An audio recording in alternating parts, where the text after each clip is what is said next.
എന്തിനാ 2 ഗ്ലാസ് ഒഴിച്ചേക്കുന്നത്? എന്നാ കുടിമത്സരം നടക്കുന്നു? അപ്പച്ചന് വേണമെങ്കിൽ 1 ഗ്ലാസ് എടുക്കാം. എനിക്ക് വേണ്ടെങ്കിലോ? ഞാൻ വന്ന് കമ്പനി കൂടുമെന്ന് വിചാരിച്ചാണോ നീ ഇത് നടത്തി വെച്ചിരിക്കുന്നത്? ഒഴിച്ചത് എനിക്ക് വേണ്ടിയാ. 2 ഗ്ലാസ്സിലാണോ കുടി? ഒന്ന് തീരുമ്പോ അടുത്ത ഷോട്ട് അടിക്കണമെന്ന് തോന്നിയാൽ അപ്പം തന്നെ അടിക്കണം. വെയിറ്റ് ചെയ്യാൻ പറ്റത്തില്ലെന്നേ, അതിനു വേണ്ടിയാ. അതിനെ കുപ്പിയെടുത്ത് ഗ്ലാസ്സിലോട്ട് ഒഴിച്ചാ പോരെ? നേരത്തെ ഒഴിച്ചു നോക്കണം. ചില നേരത്ത് അത്ര പോലും വെയിറ്റ് ചെയ്യാൻ പറ്റത്തില്ല. എനിക്ക് കാര്യം മനസ്സിലായി. നീ അലീനയോട് വഴക്കിട്ടു അല്ലേ ലാലിച്ച? വഴക്കിട്ടു. അവൾക്ക് എല്ല് കൂടുതലാ, ഒരു തല്ലിന്റെ കുറവ്. നിനക്ക് നാണയില്ലേടാ ലാലിച്ച? അപ്പച്ച മിണ്ടരുത്. ശരി, ഞാൻ ആപത്തിരിക്കാം.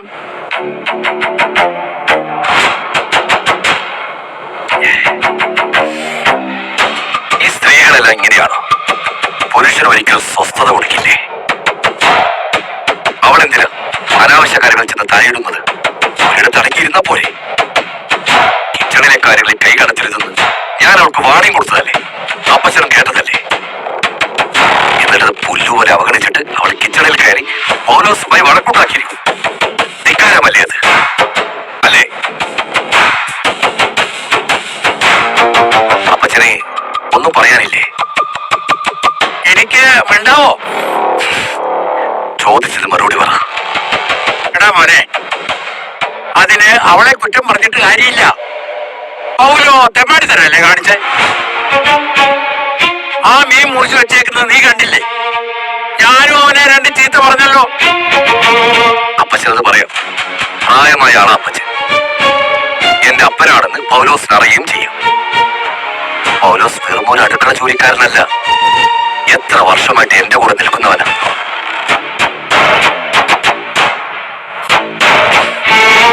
ഇവിടെ വെച്ച് ഗെറ്റുഗതറും മറ്റും നടക്കുമ്പോ എത്രയോ പേർക്ക് വെച്ച് വിളമ്പി കൊടുത്തിരിക്കുന്നു. അവനുണ്ടാക്കുന്ന ഫുഡ് നല്ലതെന്നല്ലാതെ ഒരൊറ്റൊരാൾ പോലും ദുഷിച്ചു പറഞ്ഞിട്ടില്ല. അവൻ നോക്കുമ്പോ അവന്റെ പകുതി പ്രായമുള്ള പെണ്ണ് അവനെ കൈക്ക് കയറി പിടിക്കുന്നു, അവനെ ഭരിക്കാൻ ചെല്ലുന്നു. അപ്പോഴത്തെ വാശിക്ക് അവൻ എന്തെങ്കിലും പൊങ്ങച്ചം കാണിച്ചിട്ടുണ്ടായിരിക്കാം. അതിന് അവനെ ഫയർ ചെയ്യാൻ നിൽക്കുന്ന നിൽപ്പ് കണ്ടായിരുന്നു. ഞാൻ അടുത്ത് നിൽപ്പുണ്ടായിരുന്നത് പോലും അവൾ മൈൻഡ് ചെയ്തില്ല. അവളുടെ ആ ഫയറിങ് എനിക്ക് ഇഷ്ടപ്പെട്ടു. ചങ്കിൽ തീപ്പൊരിയുള്ള പെണ്ണാവള്. നിനക്കത് മനസ്സിലായി? എന്തൊക്കെ പറഞ്ഞാലും അത് കുറച്ച് ഓവറായി പോയി. അപ്പൊ പൗലോ കാണിച്ചതോ? പൊങ്ങച്ചല്ല അവൻ കാണിച്ചത് അഹങ്കാരം. മുതലാളിയുടെ മകളാണെന്ന് മനസ്സിലാക്കിയിട്ടും ആ വില അവൻ അവൾക്ക് കൊടുത്തോ? ഇല്ല.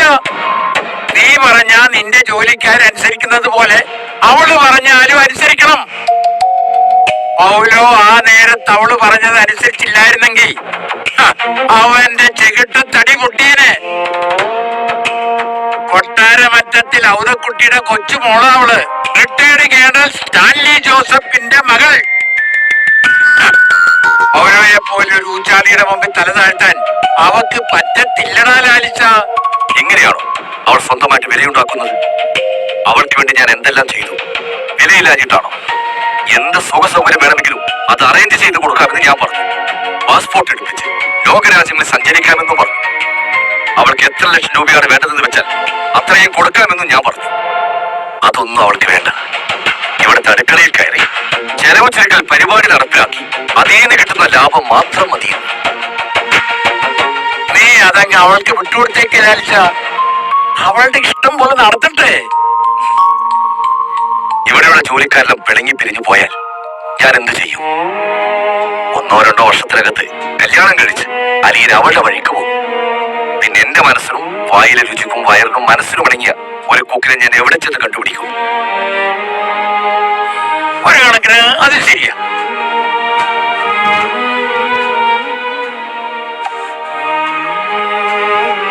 അവർ കാര്യങ്ങളും ഭരിക്കണം. ആവശ്യമില്ലാത്ത കാര്യങ്ങളിലൊക്കെ തലയിട്ട് മറ്റുള്ളവർക്ക് ടെൻഷൻ ഉണ്ടാക്കി വെക്കണം. അപ്പന്റെയും ആങ്ങളുടെയും ഭർത്താവിന്റെയും വാക്കുകൾ ധിക്കരിക്കണം. എന്നാലേ അവർക്ക് സംതൃപ്തി കിട്ടത്തുള്ളൂ. അങ്ങനത്തെ ഒരു ഉണ്ടായിരിക്കും. അപ്പച്ചന്റെ സിനിമ അങ്ങനെയായിരുന്നു. നിന്റെ അമ്മയെ നിനക്ക് അറിയത്തില്ലേ ലാൽച്ച? അമ്മ അനാവശ്യ കാര്യങ്ങളിലൊന്നും തലയിടാറില്ലെന്നായിരുന്നു എന്റെ ഓർമ്മ. അപ്പച്ചനോട് വഴക്ക് പിടിക്കുന്നതും കണ്ടിട്ടില്ല. അപ്പച്ചനോട് ആർക്കെന്ന് കേട്ടിട്ടുമില്ല. പുറമേ ഒച്ച ഇടാറില്ലെന്നേ ഉള്ളൂ. രാത്രി ഉറങ്ങാൻ കിടക്കുമ്പോ ചിന്നമ്മ അവളുടെ പരാതിയും പിണക്കവും എല്ലാം പറയുമായിരുന്നു. ആ, ഞാൻ മൂളി മൂളി കേട്ടോണ്ടെങ്കിൽ കിടക്കും. ഈ ചിന്നമ്മ നേരെ മറിച്ചു. ഒരു കാര്യം ശരിയല്ലെന്ന് തോന്നിയ അപ്പൊ തന്നെ പറയും. അത്രേ ഉള്ളൂ വ്യത്യാസം. എനിക്ക് പണ്ടത്തെ ബന്ധത്തിൽ ഒരു മകളുണ്ടെന്ന് അറിഞ്ഞപ്പോ വല്ല നക്കാപ്പച്ചയും കൊടുത്ത് ഒഴിവാക്കാൻ പറഞ്ഞ ആളാ അപ്പച്ചൻ. എന്നിട്ടിപ്പോ അവളുടെ സൈഡ് ചേർന്ന് എന്നെ കുറ്റം പറയുന്നു. ആ, അല്ല അതിപ്പോ നീ കഴിഞ്ഞതൊന്നും ഓർക്കുകയും വേണ്ട, പറയുകയും വേണ്ട. അല്ല, അടുക്കളയിലെ പ്രശ്നവും അടുക്കളയിൽ വെച്ച് തീർന്നില്ലായിരുന്നു. നീ എന്നെ അവളുടെ പുറകെ ചെന്ന് അവളോട് വഴക്കുണ്ടാക്കി. എനിക്ക് പറയാനുള്ളത് പറയണ്ടേ? എത്ര പറഞ്ഞിട്ട് അവൾക്ക് മനസ്സിലാകുന്നില്ല. അവൾ എന്നോട് വേറെ ചില കാര്യങ്ങളാണ് പറയുന്നത്. എന്നെ പഠിപ്പിക്കാൻ നോക്കുക. അപ്പച്ചൻ അറിയാലോ എന്റെ സ്വഭാവം. എന്നെ ആരും കൺട്രോൾ ചെയ്യാൻ വരുന്നത് എനിക്കിഷ്ടമല്ല. ഒടുവിൽ എങ്ങനെയാ നിങ്ങൾ വഴക്ക് തീർത്തേ? നീ തോറ്റോ അതോ അവള് തോറ്റോ? നമ്മളിവിടെ സുഭിക്ഷമായിട്ട് ജീവിച്ച കാലത്ത് ഓർഫനേജുകൾക്ക് പട്ടിണിയായിരുന്നുവെന്ന് എന്റെ മുഖത്ത് നോക്കി പറയുക. ഇച്ചിരി പോലും അന്ന് കിട്ടിയില്ല.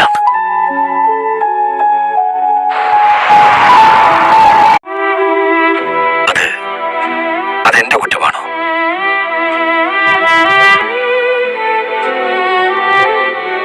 അന്നറിഞ്ഞിരുന്നെങ്കിൽ എന്റെ മുടി വിശന്നിരിക്കാൻ ഞാൻ സമ്മതിക്കോ?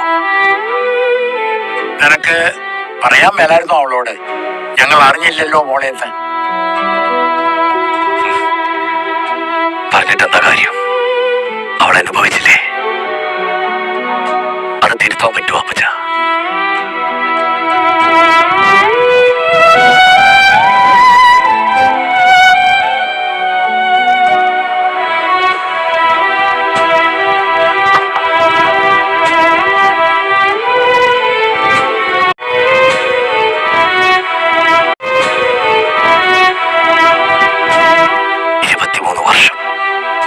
അനാഥാലയത്തിൽ ജീവിച്ചവളെ എന്റെ മോളെന്ന് പറഞ്ഞു കഴിയുമ്പോ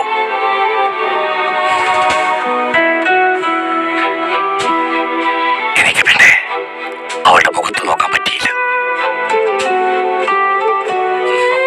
23 വർഷം ജയിലിൽ കിടന്നെന്ന് പറഞ്ഞാൽ പോലും സഹിക്കാം.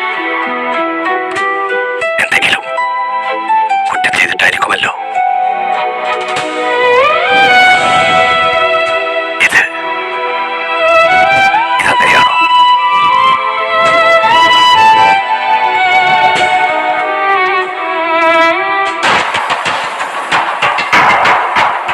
സാരമില്ല ലാൽച്ച, ഓട്ടടാ മോനെ. ഒരു കാര്യം നീ ഓർത്താ മതി. നിന്റെ മോള് കള്ളത്തരത്തിനും അനീതിക്കും കൂട്ടി നിൽക്കത്തില്ല. ആത്മാർത്ഥതയുള്ളവളാ. മനസ്സിൽ സ്നേഹവും നന്മയും നിറഞ്ഞോളാ. ആ, അങ്ങനത്തെ മക്കളല്ലേ ലാൽച്ച ഒരു അപ്പന്റെ ഏറ്റവും വലിയ അഭിമാനം. ഞാൻ ചെന്ന് അവളോടൊന്ന് സംസാരിക്കട്ടെ. ഇനിയിപ്പൊ ഞാനല്ലേ ഉള്ളൂ നിങ്ങളുടെ രണ്ടുപേരുടെയും നടുക്ക് നിന്ന് മധ്യസ്ഥം പറയാൻ. എനിക്കൊണ്ട് അപ്പച്ച മധ്യസ്ഥം പറയണ്ട. അങ്ങോട്ട് ചെന്നാലും മതി. അത് കുട്ടിച്ചയനെ ചിന്നമ്മ വളച്ചോടിച്ച് ഉള്ളങ്കയിൽ ചുരുട്ടി പിടിക്കും. നിന്റെ മോളല്ലേ?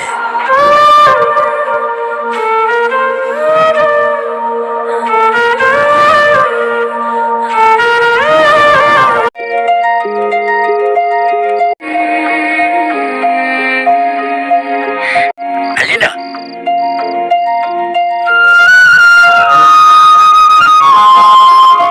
നീ അവിടെ ഇരുന്ന് ഉറങ്ങാണോ കൊച്ചേ?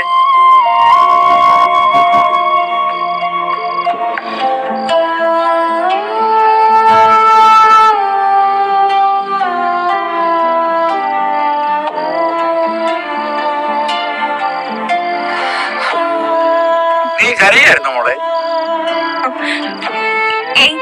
ഇല്ല. നിന്റെ കണ്ണൊക്കെ കലങ്ങിയിരിക്കുന്നല്ലോ. അത് ഞാൻ 2-3 തവണ തുമ്മി, അതായിരിക്കും.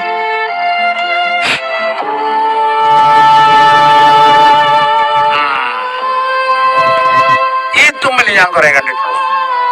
എന്നാ പറ്റി നിനക്ക്? സത്യം പറ. അപ്പ ഇവിടെ വന്ന് എന്നെ എന്നാ പറ്റി നിനക്ക്? സത്യം പറ.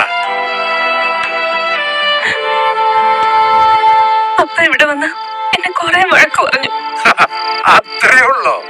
നിന്നെ അവൻ വഴക്ക് പറഞ്ഞില്ലേലേ ഉള്ളൂ അതിശയം. അവൻ ആരെയാ വഴക്ക് പറയാത്തെ? അവന്റെ അപ്പനായ എന്നെ പോലും വഴക്ക് പറയും. നമ്മൾ എന്ത് പറഞ്ഞാലും അതിന് ഒരു വിലയില്ല. അവന്റെ സ്വഭാവം അങ്ങനെയാണെന്നേ. എല്ലാവരും അവനെ അനുസരിക്കണം.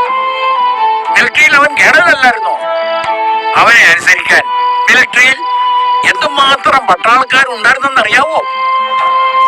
കീഴില് മാത്രമല്ലല്ലോ, കേണലിന്റെ മുകളിലും കുറെ ഓഫീസർമാർ ഇല്ലായിരുന്നോ? അവരുടെ കീഴിലും ഈ ലാലിച്ചൻ കേണല് അനുസരണയോടെ നിന്നിട്ടില്ലേ? ഈ ആള് കൊള്ളാമല്ലോ. നിനക്കിതൊക്കെ എങ്ങനെ അറിയാം? ആ, അതൊക്കെ ഞാൻ പഠിച്ചിട്ടുണ്ട്. വല്യപ്പച്ച, ഈ കേണൽ എന്ന് പറയുന്ന സംഗതി മിലിറ്ററിയിൽ ഇരുന്നപ്പോഴത്തെ ഒരു പദവി മാത്രം. റിട്ടയറായി ആ യൂണിഫോം ഒക്കെ അഴിച്ചു വെച്ച് കഴിഞ്ഞപ്പോ ഒരു സാധാരണ മനുഷ്യൻ മാത്രമായിന്ന് വല്യപ്പച്ചന്റെ മോനെന്ന് മനസ്സിലാക്കണം. ഇപ്പോഴും വലിയ കേണലാണെന്ന വിചാരം. അത് കലക്കി. കൈകൊട്. വേണ്ട, എന്നെ കളിയാക്കാനല്ലേ? എന്റെ മോളെ, നീ അടുക്കളയിൽ കയറി പൗലൂസിന്റെ അടുക്ക് വഴക്കുണ്ടാക്കിയത് ലാലിച്ചൻ ഒട്ടും പിടിച്ചില്ല. നിസ്സാര കാര്യത്തിന് കണക്ക് പറയുന്നൊന്നും അവന് ഇഷ്ടമല്ല. കുറച്ച് പൈസ നഷ്ടപ്പെട്ടാലും ശരി, അന്തസ് കളഞ്ഞു കുളിക്കരുതെന്നാ അവന്റെ പ്രമാണം. അതിന്റെ പേര് അന്തസ്സെന്നല്ല, അഹങ്കാരം. അത് വല്യപ്പച്ചന്റെ മോന് ജാസ്തി കൂടുതലാ. ആകെയുള്ളത് ഈ ബംഗ്ലാവും കുറച്ച് റബ്ബറും മാത്രല്ലേ, എന്നിട്ടും വലിയ എസ്റ്റേറ്റ് മുതലാളിയാണെന്നാ വിചാരം. അങ്ങനെ നോക്കും, എന്തുമാത്രം അഹങ്കരിക്കണം. അവര് കണ്ടമാരെ അഹങ്കരിക്കുന്നുണ്ടോ ഇല്ലയോ എന്ന് ആർക്കറിയാം? നമ്മളാരും കാണുന്നില്ലല്ലോ അവരുടെ അഹങ്കാരം. വേണ്ട വേണ്ട, തമാശ ആക്കണ്ട കേട്ടോ. ഞാൻ വളരെ സീരിയസ് ആയിട്ടാ പറയുന്നത്. ലാലിച്ചനിപ്പോ ഭയങ്കര ദേഷ്യം വന്നിരിക്കുക. നിന്നോടുള്ള ദേഷ്യത്തിന് അവൻ ഇതിനകം 1/2 കുപ്പി കുടിച്ചു തീർത്തു. അയ്യോ, അത്രേ ഉള്ളൂ? കുറഞ്ഞു പോയാലോ? 1 കുപ്പി ദേഷ്യം കൂടി എടുത്ത് ലാലിച്ചന്റെ മുമ്പിലോട്ട് വെച്ചു കൊടുക്കാൻ മേലായിരുന്നോ? കുടിച്ചു തീർക്കട്ടെ. ഇങ്ങനെ പോയാ അധികം വൈകാതെ ലാലിച്ചൻ നിന്നെ ഇവിടുന്ന് നാട് കടത്തും, അത് ഉറപ്പാ. പിന്നെ ഞാൻ പോകാൻ റെഡി ആയിട്ട് നിക്കുവല്ലേ. നാട് കടത്താൻ ഇങ്ങോട്ട് വരട്ടെ. നീ പോകത്തില്ലേ? തല്ലി കൊന്നാലും പോകത്തില്ല. ഇന്ന് രാവിലെ വരെ ഞാൻ വിചാരിച്ചുകൊണ്ടിരുന്നത് വേറെ എവിടെയെങ്കിലും ഒരു ജോലി സംഘടിപ്പിച്ച് ഇവിടുന്ന് നാട് വിട്ടു പോണോന്ന്. ഇപ്പൊ ഞാനത് തിരുത്തി. ആരാ എന്നെ നാട് കടത്തുന്നതെന്ന് കണ്ടിട്ടേ ഉള്ളൂ ബാക്കി കാര്യം. അതെന്നാ പറ്റി തീരുമാനം തിരുത്താൻ? ഇവിടെ എന്തെങ്കിലും ചെയ്യാൻ പറ്റുമെന്ന് ഞാനൊന്ന് നോക്കട്ടെ. അഹങ്കാരം തലയ്ക്ക് പിടിച്ച് റിട്ടയർഡ് കേണലും അതിന് പറ്റിയ കുറച്ച് വൃത്തികിങ്കരന്മാരും ഞാൻ ഫൈൻഡ് ചെയ്യാൻ തന്നെ തീരുമാനിച്ചു. അത് ശരി. അപ്പൊ നീ വിട്ടുകൊടുക്കാൻ ഉദ്ദേശിക്കുന്നില്ല? ഇല്ല. ഈ കേണലിന് ഭാര്യയും മക്കളും ഇല്ലേ? ആരെ ഈ വഴിക്ക് കണ്ടില്ലല്ലോ ഇതുവരെ. കേണൽ അങ്ങോട്ട് പോകുന്നതും കണ്ടില്ലല്ലോ. ദിവസം എത്രയായി ഞാൻ വന്നിട്ട്. കേണൽ ഇതുവരെ അവർക്ക് ഫോൺ ചെയ്യുന്നതും കേട്ടില്ല. കേണലിന് അവരാരും വിളിക്കുന്നതായിട്ടും കണ്ടില്ല. എന്താ ഇതിന്റെ അർത്ഥം? അതിനിപ്പോ എന്നാ പ്രത്യേക അർത്ഥം? കാര്യങ്ങളെല്ലാം ഭംഗിയായിട്ട് നടക്കുന്നു. അവരെല്ലാരും അഞ്ചലിലെ വീട്ടിൽ സുഖമായിട്ട് ജീവിക്കും. അവർക്ക് വേണ്ടതെല്ലാം കിട്ടുന്നുണ്ട്. ലാലിച്ചൻ സുഖമായിട്ട് ഇവിടെയും കഴിയുന്നു. അല്ലാതെ പിന്നെ വേറെന്താ? ഇതാണ് സുഖമായിട്ടുള്ള ജീവിതം. കുറച്ച് പട്ടികളും കുറെ കുപ്പികളും കുറെ ബ്രാൻഡിയും വിസ്കിയും സിഗരറ്റും തട്ടിപ്പുകാരായ കുറെ ജോലിക്കാരും. ഇതാണോ ഫാമിലി സെറ്റപ്പ്? ഞാനിത് പൊളിക്കും. ഇതിനകത്ത് എന്തോ ചീഞ്ഞ നാറൊന്നുണ്ട്. ഞാനിതെല്ലാം വാങ്ങിയെടുക്കും. അതെല്ലാം കോൺക്രീറ്റ് ഇട്ട പോലെ സെറ്റായി വെച്ചിരിക്കുക. അത് പൊളിക്കാൻ നിന്നാലേ അവൻ നിന്നെ നിലം തൊടാതെ ഓടിക്കും. അവന്റെ കുടുംബകാര്യങ്ങളിലും അവന്റെ ഇവിടുത്തെ ജീവിതത്തിലും ആരെങ്കിലും കൈകടത്താൻ നോക്കിയ അവന്റെ സ്വഭാവം മാറും. പള്ളിയിലച്ചന്മാരും നേതാക്കന്മാരും സമുദായക്കാരും അങ്ങനെ പലരും നോക്കിയതാ. ഇപ്പൊ ഒറ്റ ഒരെണ്ണം ഇങ്ങോട്ട് കേറത്തില്ലല്ലോ. ആ അത് വട്ടികളെ പേടിച്ചിട്ടായിരിക്കും. തമാശയല്ല. നീ വേണ്ടാത്ത കാര്യത്തിനൊന്നും പോകില്ലേ? ഞാൻ സമരം ചെയ്യും വല്യപ്പച്ച. ഞാനും ലാലിച്ചനും തമ്മിൽ വഴക്കുണ്ടായ വല്യപ്പച്ചൻ ആരുടെ ഭാഗത്ത് നിൽക്കും? ഞാൻ ആരുടെ പക്ഷത്ത് നിൽക്കണം? ആ, അതെല്ലാം വല്യപ്പച്ചന്റെ ഇഷ്ടം പോലെ. തുറന്നു പറഞ്ഞു. ഞാൻ ഇത്രയും നാളും ലാലിച്ചന്റെ പക്ഷത്താണ് നിന്നത്. ഇനി കാലി മാറണോ? വേണ്ട, മാറണമെന്നൊന്നും ഞാൻ പറയത്തില്ല. എന്നാലും ചിന്നമ്മ ഇപ്പുറത്ത് ഒറ്റയ്ക്ക് നിൽക്കുന്ന കാണുമ്പം ഒരു വിഷമം. വേണ്ട, ലാലിച്ചന്റെ കൂടെ നിന്നു. ഞാൻ ചിന്നമ്മയുടെ കൂടെ. ലാലിച്ചൻ പോയി പണി നോക്കട്ടെന്ന്. അങ്ങനെയാണെങ്കിൽ ആ കേണലിനെതിരെ നമുക്ക് ഒന്നിച്ചെന്ന് ഫൈറ്റ് ചെയ്യണം. കേണലിന് മാത്രമല്ല, കേണലിന്റെ പടയാളികളെയും സറണ്ടർ ചെയ്ത് നമ്മുടെ കൂടെ നിർത്തണം. നിന്നെ കൊണ്ട് പറ്റും. നീ രാവിലെ പൗലോടെ അടുത്ത് ഫൈറ്റ് ചെയ്തില്ലേ? അതെനിക്ക് നല്ല പോലെ അങ്ങ് രസിച്ചു.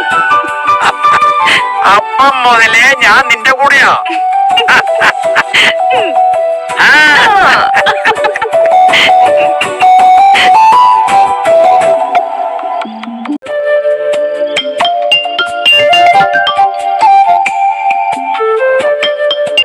ഹലോ. ഹലോ മനുവേട്ട. ഹായ് അലീന, പറ. മനുവേട്ടൻ തിരക്കിലാണോ? ഏയ്, വലിയ തിരക്കില്ലാത്ത സ്ഥലത്താ നിൽക്കുന്നത്. ഒട്ടും തിരക്കില്ല. അയ്യോ കഷ്ടം. ബിസി ആണോന്ന് ഞാൻ ചോദിച്ചേ. ഇല്ല, ഇന്ന് ബിസിക്ക് ലീവ് കൊടുത്തേക്കും. എന്നെ കൊരങ്ങ് കളിപ്പിക്കാനല്ലേ? അത് വിട്. കൊളത്തൂപ്പുഴ സമാചാര പത്രികയിൽ എന്തൊക്കെയുണ്ട് പറയാൻ? ഇവിടെ ഭയങ്കര രസം. എല്ലാ ദിവസവും എന്തെങ്കിലുമൊക്കെ പ്രശ്നങ്ങളുണ്ട്. നീ ആക്റ്റീവ് ആണോ അല്ലെന്ന് പറ. വെറുതെ ഒരു മുറിയിലിരിക്കുവാണോ അതോ എന്തെങ്കിലും ചെയ്യുന്നുണ്ടോ? എനിക്കിവിടെ വാസ്തവത്തിൽ ഒന്നും ചെയ്യേണ്ട കാര്യമില്ല. പക്ഷെ ചെയ്യാനാണെങ്കിൽ ഒരുപാടുണ്ട്. രണ്ടും കൂടി നീ പറഞ്ഞ എങ്ങനെ ശരിയാവുന്നേ? നിന്റെ അവസ്ഥ ഏതാന്ന് പറ. നീ ഹാപ്പി ആണോ? നിനക്ക് ടെൻഷൻ ഉണ്ടോ? ശത്രുക്കളുണ്ടോ? ആരെങ്കിലും ഇൻസൾട്ട് ചെയ്യുന്നുണ്ടോ? നിനക്ക് അവിടെ തന്നെ തുടർന്ന് താമസിക്കാൻ പറ്റുമോ? അതോ നിനക്ക് അവിടെ നിന്ന് രക്ഷപ്പെടണമെന്ന് ആഗ്രഹമുണ്ടോ? ഞാൻ ആദ്യം വിചാരിച്ചത് ഇവിടുന്ന് പോയിക്കളയാന്ന്. പക്ഷെ ഞാൻ പോയാലൊന്നും ഇവിടെ ആരും നന്നാവത്തില്ല. അതെനിക്ക് മനസ്സിലായതുകൊണ്ട് ഞാൻ ഇവിടെ പിടിച്ചു നിൽക്കാൻ തന്നെ തീരുമാനിച്ചു. നിന്റെ ആരെങ്കിലും പിരിച്ചുവിടുന്ന് തോന്നുന്നുണ്ടോ? എന്നെ പിരിച്ചു വിട്ടാലും ഞാൻ പോകത്തില്ലെന്നേ. ഞാൻ അതൊരു ചാലഞ്ച് ആയിട്ട് എടുത്തിരിക്കാം.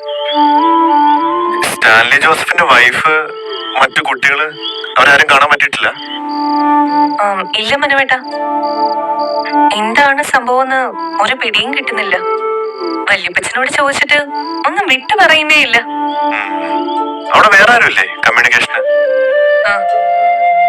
പിന്നെ 3-4 ജോലിക്കാരുണ്ടെന്ന് ഞാൻ പറഞ്ഞില്ലേ. അവരുമായിട്ട് ഞാൻ ഇന്നും അടിയോ. ഗംഭീര വഴക്ക്.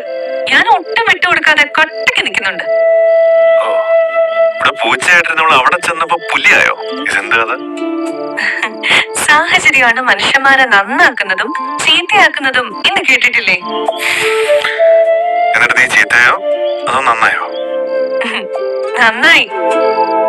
വഴക്ക് വരുന്നിടത്തുനിന്ന് മാറി നടന്നിരുന്ന ഞാനിപ്പോ അതിന്റെ ടെൻഡർ പിടിച്ച് നടത്തുവാ. സ്റ്റാൻലി പപ്പയുമായിട്ട് നേരിട്ടാണ് യുദ്ധം. ഇന്നലെ ഒരു ഉഗ്രം ഫൈറ്റ് കഴിഞ്ഞതേ ഉള്ളൂ. നീ ഇതൊക്കെ എങ്ങനെ സാധിക്കുന്നേ? അറിയാത്ത നാട്, അപരിചിതമായ വീട്, ഇതുവരെ കണ്ടിട്ടില്ലാത്ത മനുഷ്യര്.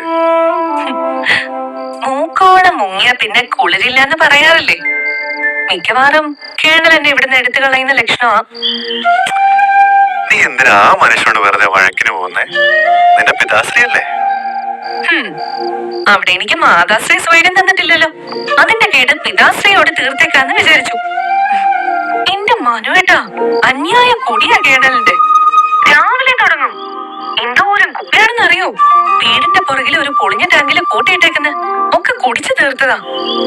മര്യാദക്കാണെങ്കിൽ സ്നേഹിച്ച് പറഞ്ഞു നോക്കിയാ കുടി വയ്ക്കാൻ നിന്നെ കൊണ്ട് പറ്റത്തില്ലേ? ഒരു രക്ഷയില്ല. ആരെങ്കിലും ഉപദേശിക്കുന്നതോ എതിർത്ത് എന്തെങ്കിലും പറയുന്നതോ കേണലിന് ഇഷ്ടമല്ല. പുള്ളിക്കാരൻ കൽപ്പിക്കും, നമ്മൾ അനുസരിച്ച് മിണ്ടാതിരുന്നോണം. അങ്ങനെ ശീലിച്ചു പോയി. നിന്നോട് സ്നേഹാണല്ലോ, അതിനെന്തെങ്കിലും കുറവുണ്ടോ? ഇങ്ങനെ സ്നേഹിച്ചിട്ട് എന്താ കാര്യം? പട്ടികളോട് ഭയങ്കര സ്നേഹമാണല്ലോ. അവർക്ക് ഒരു പരാതിയില്ല. ഞാൻ ഇങ്ങനെ കൂട്ടിലടച്ച കിളിയെ പോലെ തിന്നും കുടിച്ചും സുഖമായിട്ടിരുന്നോളാനാ പറയുന്നത്. ഞാൻ ഒന്നും ചെയ്യണ്ട, കിച്ചണിൽ കേറി പോകരുതെന്ന ഉത്തരവ്. കൊള്ളാം. ഒരു വീട് മുഴുവൻ കൈകാര്യം ചെയ്ത് നീ എങ്ങനെ കൈ കെട്ടിയിരിക്കും? സേവനമാണല്ലോ പ്രേതാമാമി നിന്നെ പഠിപ്പിച്ചിരിക്കുന്ന മാതൃക. ഇവിടെ ഞാൻ ആരെ സേവിക്കണ്ട. ഇങ്ങനെ വെറുതെ ഇരുന്ന് തുരുമ്പെടുക്കാൻ എനിക്ക് വയ്യ.